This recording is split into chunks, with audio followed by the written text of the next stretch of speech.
Bonjour à toutes et à tous. Merci de prendre le temps d'écouter ce message. Je prie que le Seigneur s'en serve pour nous travailler les uns et les autres et nous apprendre à mieux le connaître et à progresser dans notre intimité avec lui. J'espère que vous avez passé une bonne semaine et que le Seigneur a pu vous faire réfléchir, vous travailler sur différents aspects. En tout cas, à titre personnel, je pense beaucoup à ce que nous sommes en train de partager ensemble. Je trouve que c'est d'une richesse extraordinaire et je me rends compte que dans ma vie, j'aspire à une plus grande intimité avec Dieu et j'ai conscience qu'il a encore des choses qu'il veut travailler et toucher dans mon cœur. On va y venir ensemble encore ce matin. On a trop souvent tendance à résumer la vie chrétienne à une simple morale, une conduite, une éthique de vie, alors que le Seigneur, lui, nous dit que c'est une relation d'amour.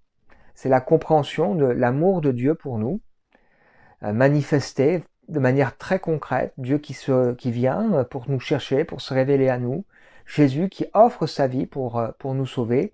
Et finalement, c'est la réponse que nous sommes appelés à faire au Seigneur en retour, en lui offrant notre cœur et en nous attachant à lui.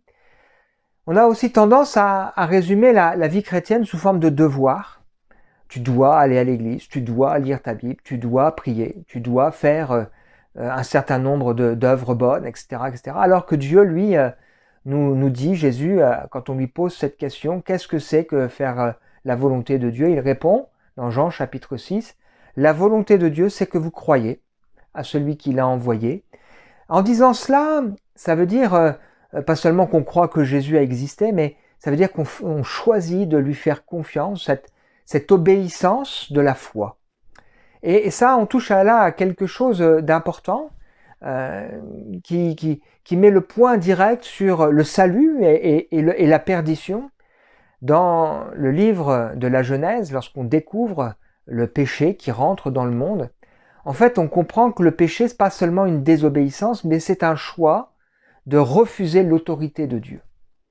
Et la vie chrétienne, finalement, c'est pas seulement de prendre conscience qu'on a commis des erreurs et demander pardon à Dieu pour cela, mais c'est aussi faire ce choix de dire j'ai vécu ma vie en refusant ton autorité, maintenant je décide de te faire confiance, m'attacher à toi, et je veux que tu sois non seulement mon sauveur, mais aussi mon Seigneur.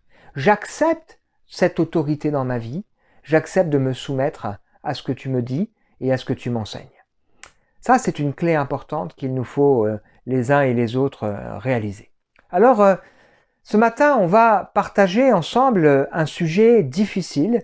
On va parler de la souffrance. Il y a quelque temps de cela, quand j'ai fait une conférence sur le thème « Pourquoi tant de souffrance ?», la journaliste de la télévision qui m'a interviewé m'a dit ceci « Vous vous lancez toujours des défis impossibles ». C'est une façon pour elle de pointer du doigt le fait que la souffrance, c'est vraiment un sujet difficile et délicat. Et c'est vrai, la souffrance amène des questions, le mal, la souffrance amène des questions. Et particulièrement quand on pense à la souffrance des injustes, des enfants par exemple, ou aussi quand on pense à la souffrance de gens qui marchent avec Dieu. Pourtant, c'est une réalité. Alors on a cette bonne habitude, me semble-t-il, d'introduire le culte et en particulier le message là avec la lecture d'un passage, et je vous propose de considérer ensemble un psaume qui pour moi me touche particulièrement, c'est le psaume 73. On va lire ensemble quelques extraits. Oui, Dieu est bon pour Israël, pour ceux qui ont le cœur pur. Le psalmiste commence avec cette affirmation forte avant de nous expliquer le raisonnement et l'expérience qu'il a faite. Il dit ceci, « Toutefois, mon pied allait trébucher, mes pas étaient sur le point de glisser, car j'étais jaloux des vantards, en voyant le bien-être des méchants. » Et il va enchaîner en expliquant « Rien ne les tourmente jusqu'à leur mort, leur corps est chargé d'embonpoint, ils ne sont pas frappés comme le reste des hommes, ils ont l'orgueil qui leur sert de collier, ils sont pleins de violence, ils ont des choses iniques dans leur cœur, dans leurs entrailles, leurs pensées de leur cœur, ils se moquent, ils parlent méchamment, et ils disent « mais Dieu saurait-il ?» Et ce qui est difficile pour cet homme, ce Asaph, qui nous laisse ce témoignage ici, c'est pas seulement qu'il voit les méchants qui ont l'impression qu'ils prospèrent et qu'ils réussissent, mais c'est qu'il considère aussi sa propre expérience. Et il dit ceci: chaque jour je suis frappé. Tous les matins je suis repris. Si je disais je veux parler comme eux, il sent bien dans son cœur que ça marche pas. Alors il dit je trahirai la race de tes enfants. C'est difficile. Et il évoque le fait que ça l'a amené à beaucoup réfléchir, mais il a eu ce bon réflexe, c'est de placer sa réflexion devant le Seigneur. Quand j'ai réfléchi pour comprendre cela, la difficulté fut grande à mes yeux, jusqu'au moment où je suis entré dans les sanctuaires de Dieu, où j'ai prêté attention au sort final des méchants. Il va expliquer sa logique, sa démarche, cette paix qu'il a pu trouver, cette joie même. Et il termine le psaume avec cette expression, enfin ces quelques derniers versets extraordinaires. Mon corps et mon cœur peuvent s'épuiser, ils peuvent partir. Dieu sera toujours le rocher de mon cœur et ma bonne part. Pour moi, mon bonheur, c'est de m'approcher de Dieu. Je place mon refuge en toi, Seigneur éternel, afin de raconter tout ce que tu fais. Eh bien, c'est un peu le cheminement qu'on va avoir ensemble ce matin. On veut placer notre confiance en Dieu, on veut cheminer dans notre réflexion, nous approcher encore plus près de lui pour avoir des réponses aussi à nos questions, à ces choses qui sont compliquées, complexes dans notre vie. Et quand je dis des réponses, ça ne veut pas dire qu'on va tout comprendre, mais ça veut dire qu'on va avoir les clés qui sont nécessaires pour nous en sortir. Le titre du message que je vous propose ce matin, c'est celui-ci. C'est vraiment difficile jusqu'à. C'est vraiment difficile, sous-entendu à comprendre, sous-entendu à vivre, jusqu'à, et on va voir ensemble, jusqu'à quoi? Jusqu'à ce que je comprenne, jusqu'à ce que je sache, jusqu'à ce que je réalise, jusqu'à ce que quelque chose se passe dans mon cœur et dans ma vie. Et c'est ce que j'espère pour nous ensemble ce matin, dans le sujet que nous allons partager maintenant. Alors on est en train de lire un passage très fort, très riche, Jésus qui est avec ses disciples, qui partage les heures qui précèdent sa mort sur la croix. Il va à l'essentiel et là il est en train de leur dire que Dieu veut développer leur intimité encore avec lui.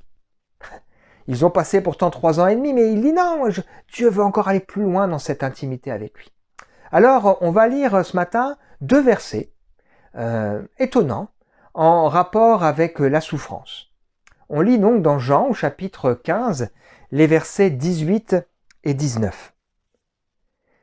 Si le monde a de la haine pour vous, sachez qu'il m'a haï avant vous. Si vous étiez du monde, le monde aimerait ce qui est à lui. Mais parce que vous n'êtes pas du monde et que je vous ai choisi du milieu du monde, à cause de cela, le monde a de la haine pour vous. Un texte particulier et difficile. Il emploie des mots forts. Il parle de haine, certaines traductions disent détester. Si le monde vous déteste. Et c'est vrai qu'il y a autour de nous une certaine hostilité, on aura l'occasion d'y revenir. Et pourtant, on va voir ensemble que le message qu'on va partager est un message encourageant. Jésus nous dit que nous sommes ses amis, si nous acceptons de nous soumettre à ce qu'il attend de nous. Il nous parle de sa joie parfaite, de sa joie complète. Et là, il évoque un sujet compliqué, difficile, la souffrance des croyants. Alors avant de rentrer dans le vif du sujet, même si on y est déjà, j'aimerais faire 4 remarques pour nous ce matin.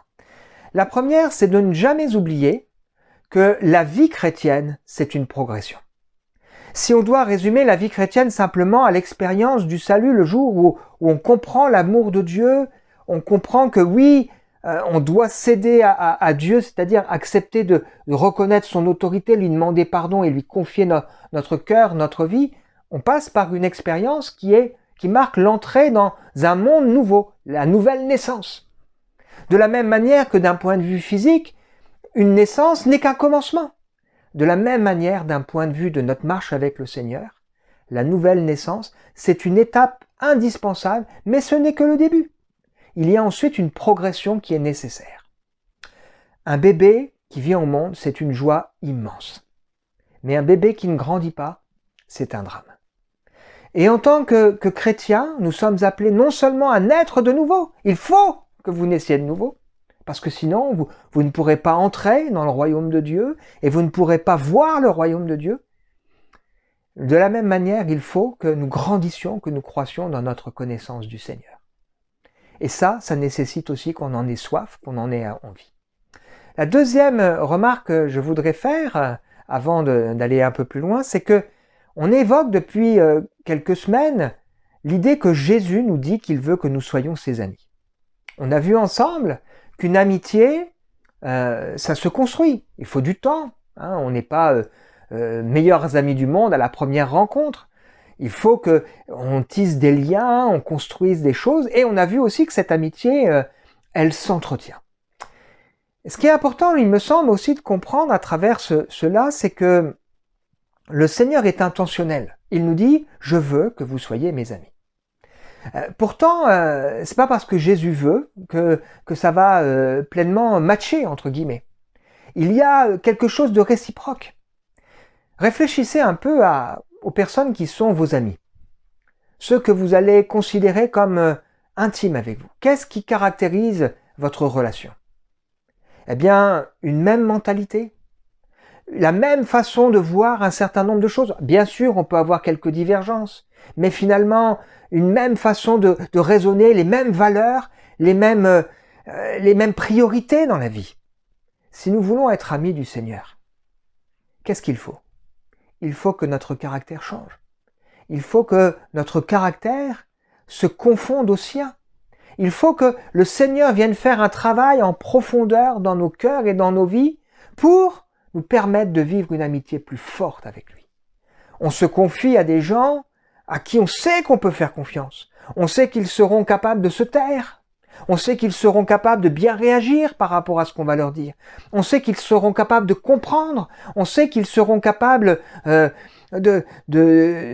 partager ces choses. Eh bien, c'est la même chose avec le Seigneur. Le Seigneur veut se confier à nous. Si nous sommes capables de nous taire par moments, si nous sommes capables de prier, si nous sommes capables d'agir en conséquence, il y a ce caractère que le Seigneur veut former en nous. La lettre de Jacques nous dit « Confessez donc vos péchés les uns aux autres et priez les uns pour les autres afin que vous soyez guéris. La prière agissante du juste a une grande efficacité. » Ce texte, il m'a particulièrement touché cette semaine parce que je me suis rendu compte, alors il y a cette idée que parfois on a besoin de se confier à l'un ou à l'autre, partager un petit peu les difficultés et la communion, elle est là pour ça. Mais il y a aussi l'idée de guérison. Je crois qu'il y a cette notion qu'on doit apprendre quand on demande pardon au Seigneur. Non seulement le Seigneur il pardonne, mais la Bible nous dit qu'il purifie, c'est-à-dire qu'il change les choses pour plus qu'on recommence. Mais il y a aussi l'idée aussi que le Seigneur veut guérir les choses qui parfois sont à l'origine de ce qui a pu nous éloigner de lui.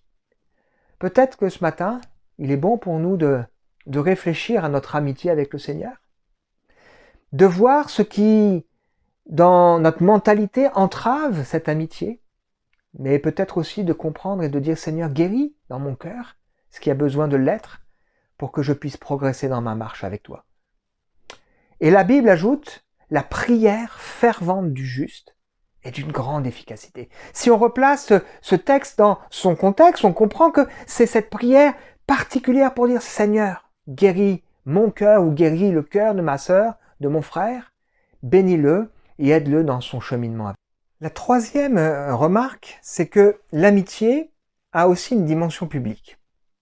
Jésus déclare clairement qu'il se positionne pour nous publiquement. Il dit « Si vous me confessez devant les hommes, je vous confesserai devant le Père et devant les anges. » Et nous sommes envoyés pour représenter publiquement cette amitié que nous vivons avec le Seigneur. Quatrième remarque qui va prendre tout son sens, on va le voir ensemble, c'est que le texte que nous avons lu, il doit vraiment être placé dans son contexte. Si on devait débuter ce partage en disant « si le monde vouait », c'est pas très encourageant. Mais on accepte d'écouter ce qui va se passer, de comprendre que c'est une conséquence normale, quand on a compris juste avant que le Seigneur nous dit « Vous êtes mes amis ». Il n'y a pas de plus grand amour que de donner sa vie pour ses amis. Vous êtes mes amis, j'ai donné ma vie pour vous. C'est ce que Dieu veut. Il nous appelle ses amis, il a tout donné pour nous.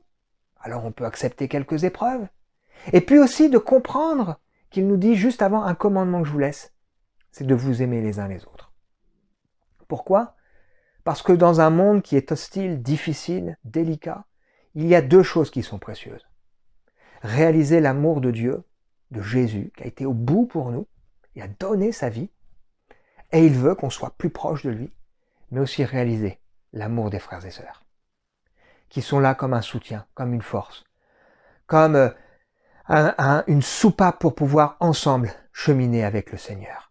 Ça, c'est vraiment quelque chose de précieux. Alors, on va découvrir ensemble ce que le Seigneur veut nous dire ici de manière un peu plus précise. C'est vraiment difficile jusqu'à. On est en train ici de parler clairement de la persécution. Si on regarde la définition du dictionnaire, la persécution, c'est un traitement injuste et cruel, infligé avec acharnement. Ça, c'est la définition du dictionnaire. Quelque chose qui est injuste, qui est cruel. Quand j'étais enfant, je supportais pas l'injustice. C'est quelque chose qui est vraiment difficile pour moi. Ça me fait penser à l'histoire de Tom Sawyer. Théophile aime beaucoup regarder Tom Sawyer. Et il y a un épisode qui est intéressant où on voit sa petite amie qui s'appelle Becky, qui à un moment donné ouvre le tiroir du professeur à l'école et sort le livre, un livre auquel ce professeur tient, et Tom rentre et elle déchire sans le faire exprès la page et elle est toute confuse parce qu'elle sait que là le professeur va être furax, alors elle remet les choses tant bien que mal pour cacher sa faute. Et puis le cours reprend, le professeur à un moment découvre ce qui s'est passé, il sort le livre, la page est déchirée, il est en colère et il cherche le coupable pour le punir. Et là on a Becky qui est décomposée, elle ne sait pas comment réagir et vous avez Tom Sawyer qui lève le doigt, qui s'accuse à sa place, qui prend à sa place les coups. Il prend à sa place les coups parce qu'il aime cette jeune fille. Et c'est sûr qu'à ce moment-là, Tom n'est pas sorti en se disant c'est injuste. Il a accepté de prendre les coups parce qu'il aimait Becky. C'est une petite histoire qu'on voit donc dans ce film et qui, quelque part, nous parle de l'amour de Dieu. Jésus a accepté de subir les coups à notre place. Il n'a pas considéré, lui, que c'était quelque chose d'injuste. Il fallait que quelqu'un paye pour cette faute. Il l'a accepté parce qu'il nous aime. Et ce qu'on est en train d'évoquer ici pose la question aussi de notre amour pour le Seigneur. Alors, la définition donc du dictionnaire, c'est celle-ci. La définition que donne un organisme qui s'appelle Portes Ouvertes, qui est là pour soutenir les chrétiens qui sont persécutés dans le monde et qui fait d'ailleurs une enquête chaque année à travers différents indicateurs pour relever les 50 pays où il y a le plus de persécution dans le monde, donne cette définition de la persécution, c'est l'hostilité à l'égard d'une personne ou d'une communauté motivée par son identification à Jésus-Christ. L'hostilité à l'égard d'une personne ou d'une communauté qui est motivée par son identification à Jésus-Christ. Donc dans cet organisme, Portes Ouvertes fait cet index mondial de la persécution et elle pointe les chrétiens. Pourquoi ? Parce que les chrétiens sont ceux qui sont le plus persécutés au monde. Il y a une enquête qui a été demandée en 2019, commandée par le premier ministre des Affaires étrangères anglais, britannique, qui fait ressortir que 80% des croyants qui sont persécutés sont chrétiens. Et les chiffres sur la persécution sont incroyables. 3000, environ 2983, presque 3000 chrétiens qui sont tués l'année dernière à cause de leur foi. 3711 chrétiens qui sont emprisonnés. Et puis, pratiquement 9500 églises qui ont été victimes de dégradation ou d'attentats. Alors qu'un an auparavant, on était à 1580. Une progression incroyable des chiffres. Aujourd'hui, il y a un chrétien sur 3 qui est persécuté et un chrétien sur 8 qui est fortement persécuté. La persécution, elle ne se manifeste pas seulement parce que vous n'avez plus le droit de vivre votre foi, mais la persécution, ça va beaucoup plus loin. La persécution, c'est quand on est victime d'hostilité ou de discrimination à cause de son identification en tant que croyant. Dans la justice, dans les soins, dans l'accès à l'éducation, dans le travail, dans la promotion. Je crois qu'il est important pour nous de nous rappeler que le Seigneur Jésus nous a dit dans ce texte, le contexte du passage que nous lisons ici, qu'il nous a envoyés pour que nous soyons ses témoins. Le Seigneur n'a pas envoyé seulement des missionnaires. Là où nous sommes appelés à refléter l'amour de Dieu. Et j'ai conscience que c'est difficile parfois, dans le contexte que nous vivons, de vivre pleinement sa foi. C'est parfois difficile au travail, face à l'injustice. Je me souviens quand je travaillais dans le monde séculier, parfois, et je pense à des événements précis où on me disait, mais on est loyal avec un collègue, on me disait, mais on est loyal pour l'entreprise, on est loyal pour le patron, on est des gens honnêtes, on travaille sur le long terme, et pourtant, on n'est pas apprécié, et pourtant, on est parfois rejeté, pourtant on est parfois critiqué. C'est difficile parfois quand on est étudiant de maintenir le cap, c'est difficile quand on est avec des gens, même dans le domaine médical, on nous propose toutes sortes de choses. Il y a tellement de tromperies, de magouilles, de tricheries. On est dans un monde hostile. Et finalement, la persécution, elle revêt différentes formes. Cette semaine, j'avais un échange avec Francis, et il me disait, on a quand même de la chance. Je lui disais, oui, mais on a une autre forme de persécution. C'est pas facile de parler de sa foi. Parfois, on rencontre des gens qui se disent chrétiens, et quand vous évoquez votre foi engagée, pure, on sent qu'il y a une barrière qui se crée, une distance qui se crée. La foi est appelée à se vivre 24 heures sur 24, 7 jours sur 7. Dans nos relations avec nos voisins, quel défi. Dans nos relations avec notre conjoint, quel défi. Dans nos relations avec nos enfants, quel défi. Dans nos relations avec nos amis, quel défi. Dans nos loisirs, quel défi. Dans un club, quel défi. Au travail, en retraite, etc., etc. En vacances. Il y a tellement de difficultés et tellement de sollicitations diverses. Donc, on voit bien que ce sujet, il nous concerne les uns et les autres, et c'est important là aussi de savoir que dans l'Église, on peut prier les uns pour les autres. Il faut savoir qu'il y a une nouvelle montée, il y a un nouvel athéisme qui est né après les attentats du 11 septembre, avec une figure qui est en tête de poupe de cette hostilité qui s'appelle Richard Dawkins, qui est normalement un biologiste qui s'intéresse aussi aux animaux et à la vie. Et cet homme est vraiment un militant anti-Dieu. Il considère que la foi est irrationnelle, il considère que les chrétiens sont dangereux, enfin que les croyants sont dangereux, et il considère qu'il faut anéantir la foi. Cet homme a d'ailleurs écrit un livre qui s'intitule « Pour en finir avec Dieu ».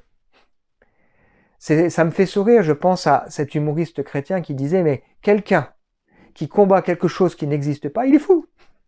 Et cet homme, il est militant contre. Vous avez peut-être rencontré autour de vous des gens qui étaient militants contre la foi, avec qui c'est difficile. Alors, le Seigneur nous dit ici 3 choses importantes pour nous encourager, nous donner la force. La première de ces choses, c'est que Jésus-Christ nous dit « Si le monde a de la haine pour vous, sachez qu'il m'a haï avant vous. » Sachez qu'il m'a haï avant vous. Quand je lis les évangiles, je découvre que dès sa naissance, Jésus a été haï.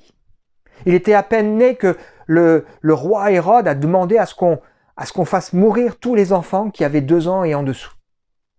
Il débute son ministère, il prend le livre du rouleau du prophète Ésaïe, il commence à dire « L'Esprit du Seigneur est sur moi, il m'a oint pour annoncer une bonne nouvelle aux pauvres », donc des choses très positives, et il explique que malheureusement le cœur ne sera pas au rendez-vous. Et juste après, il y a une colère dans l'assemblée qui est là présente.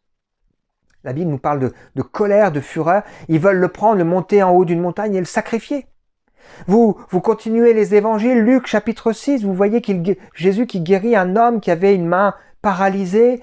Ah, il fait ça un samedi et les gens sont remplis de fureur et se disent mais comment on va se débarrasser de lui? Et toute la vie de Jésus a été marquée par la haine de ceux qui étaient là autour. Et pourtant, qu'est-ce qu'on peut réellement reprocher au Seigneur? A-t-il fait souffrir? A-t-il blessé le prochain? Il a même guéri l'oreille de ses serviteurs romains qui venaient l'arrêter alors qu'il était dans le jardin de Gethsémane. Il a encore guéri. Il a sauvé le brigand lorsqu'il était sur la croix. Quelle haine s'est déployée contre lui à la croix!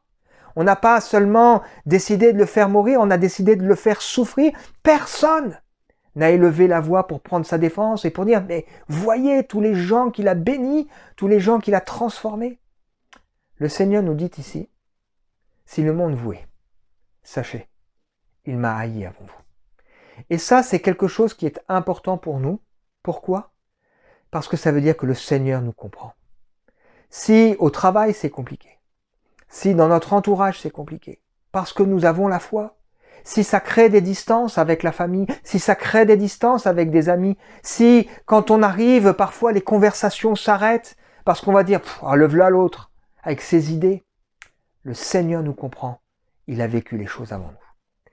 Deuxième chose importante que ce texte nous rappelle, c'est que le monde ne nous aime pas car nous ne lui appartenons pas. Le monde ne nous aime pas car nous ne lui appartenons pas. On n'aime pas les différences. Il y a eu la persécution pour les Juifs, persécution raciale, religieuse. Il y a eu la persécution pour les Noirs parce qu'ils sont différents. Il y a eu le rejet sous Hitler aussi des handicapés. Un rejet, on n'aime pas la différence.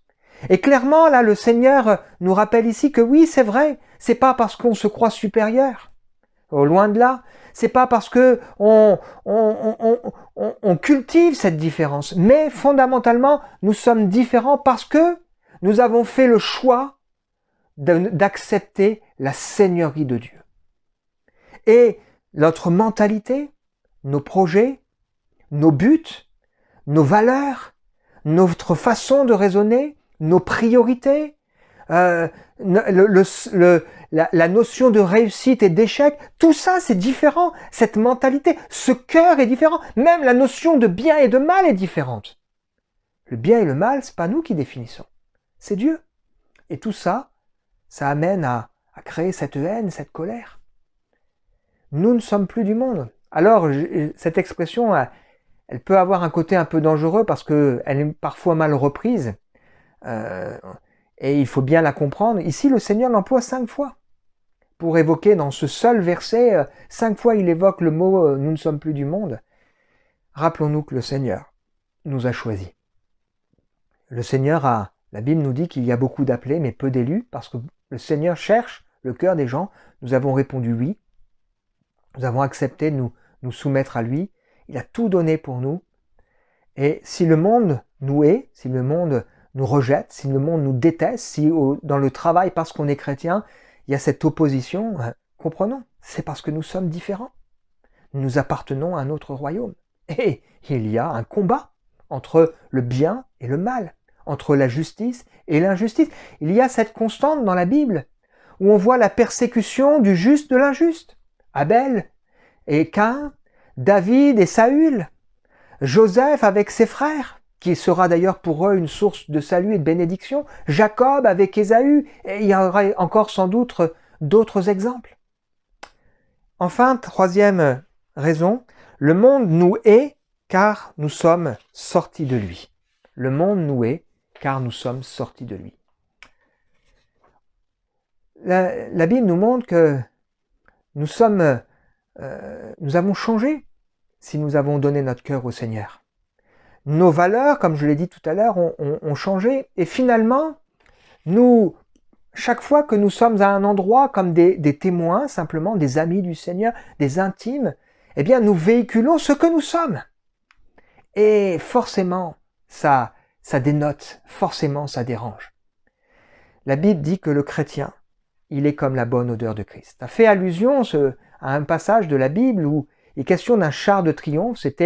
Ça fait allusion à un événement historique lorsqu'un conquérant romain rentrait dans une ville après une grande victoire. Il était accompagné des vainqueurs et des vaincus. Ceux qui étaient avec lui et ceux qui étaient derrière lui. Et puis il y avait de l'encens. Et donc certains qui portaient cette odeur, c'était une odeur de vie, de victoire, de triomphe. Et puis ceux qui étaient vaincus, c'était une odeur de mort. Rappeler leur défaite. Là où nous sommes, nous rappelons aux gens qu'ils ont un choix à faire entre Dieu et pas Dieu. Nous sommes dans nos familles, si nos familles savent que nous sommes chrétiens, ils savent que nous sommes différents. Si nous sommes au travail, ils savent. Nos voisins, etc., ils doivent le savoir. Et forcément, ça pointe du doigt le changement dans nos cœurs et dans nos vies, et ça met mal à l'aise.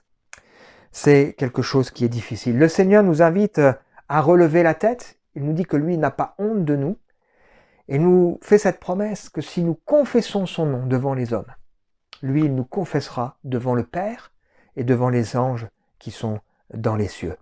C'est précieux de savoir que le Seigneur Jésus fait de nous ses intimes, ceux qui marchent avec lui. Jean chapitre 7, verset 7, « Le monde ne peut vous haïr », alors là, il n'est pas question de nous, mais des religieux. « Moi, il me hait parce que je rends de lui le témoignage que ses œuvres sont mauvaises. » Franchement, est-ce qu'il y a une seule raison de détester Jésus? Valable, juste.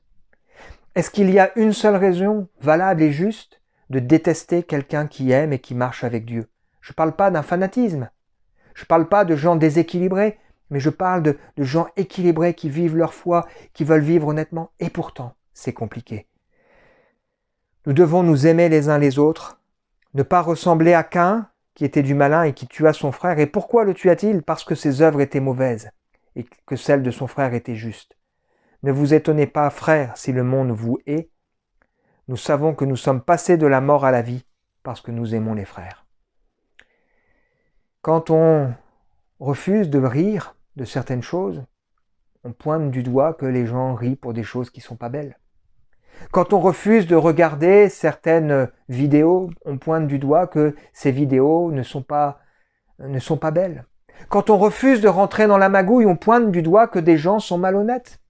Quand on refuse de céder à toutes sortes d'abaissements, de choses, on pointe du doigt que ce comportement n'est pas juste. Et bien sûr, cela dérange. Il y a une haine parfois inexpliquée, tout simplement parce que le Seigneur est notre ami. Alors, je termine en citant 2 textes que si j'avais pris comme ça à brûle-pourpoint, ça aurait été probablement difficile, mais 2 textes qui doivent nous faire réfléchir ensemble pour terminer. 1 Pierre, chapitre 4, verset 12. « Bien-aimés, ne soyez pas surpris de la fournaise de l'épreuve qui sévit parmi vous, pour vous éprouver comme s'il vous arrivait quelque chose d'étrange. Au contraire, réjouissez-vous de participer aux souffrances de Christ, afin de vous réjouir aussi avec allégresse lors de la révélation de sa gloire. » Imaginez quelqu'un à qui on confie un secret, un espion pour la France, qui est fier de son activité. À un moment donné, on l'arrête, on le pousse dans ses retranchements, on lui demande de mentir, de trahir son pays. Il refuse de céder et il est libéré. Et quand il retrouve les autorités, il dit « Mais j'ai pas craqué, j'ai tenu ferme ». Il est fier d'avoir tenu ferme. Si vous êtes outragé pour le nom de Christ, vous êtes heureux, parce que l'Esprit de gloire, l'Esprit de Dieu repose sur vous. Nous avons besoin, plus que jamais, de l'assistance du Saint-Esprit. Un esprit de force, un esprit d'amour, même pour ceux qui ont de la haine, un esprit de sagesse. Que nul de vous ne souffre comme meurtrier, comme voleur, comme malfaiteur, ou comme se mêlant des affaires d'autrui, mais si c'est comme chrétien, qu'il n'en rougisse pas et qu'il glorifie plutôt Dieu à cause de ce nom. Bien sûr, tout ce que nous avons dit ici n'a rien à voir avec des souffrances qui seraient dues à nos inconséquences. Meurtrier, voleur, malfaiteur, mais des souffrances qui sont liées au fait que nous appartenons au Seigneur. Et puis je termine avec ce texte de Jacques, difficile, mais que nous pouvons serrer sur nos cœurs et qui vont nous guider dans la prière finale. Mes frères et sœurs, considérez comme un sujet de joie complète les diverses épreuves que vous pouvez rencontrer, sachant que la mise à l'épreuve de votre foi produit la patience. Mais il faut que la patience accomplisse une œuvre parfaite, afin que vous soyez parfaits et accomplis et qu'il ne vous manque rien. Si quelqu'un d'entre vous manque de sagesse, qu'il la demande à Dieu, qui donne à tous libéralement, sans faire de reproche, elle lui sera donnée, mais qu'il la demande avec foi sans douter. Car celui qui doute est semblable au flot de la mer, que le vent agite et soulève.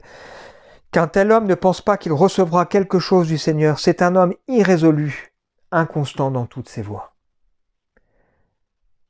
Le Seigneur nous invite même à nous réjouir. Non pas on ne se réjouit pas parce qu'on souffre, mais on se réjouit parce qu'à travers cela, le Seigneur nous parle, le Seigneur nous transforme. À travers cela, le Seigneur se glorifie et il nous invite aussi à prier en disant « Seigneur, j'ai pas cette sagesse. J'ai besoin de ta sagesse. » À le faire avec confiance. Il nous donnera la force et le moyen de faire face. Avec son Saint-Esprit, il nous donnera son aide. On veut prier ensemble. Seigneur, il y a des réalités dans nos vies qui ne sont pas simples. Personne n'aime d'être rejeté. Personne n'aime d'être détesté.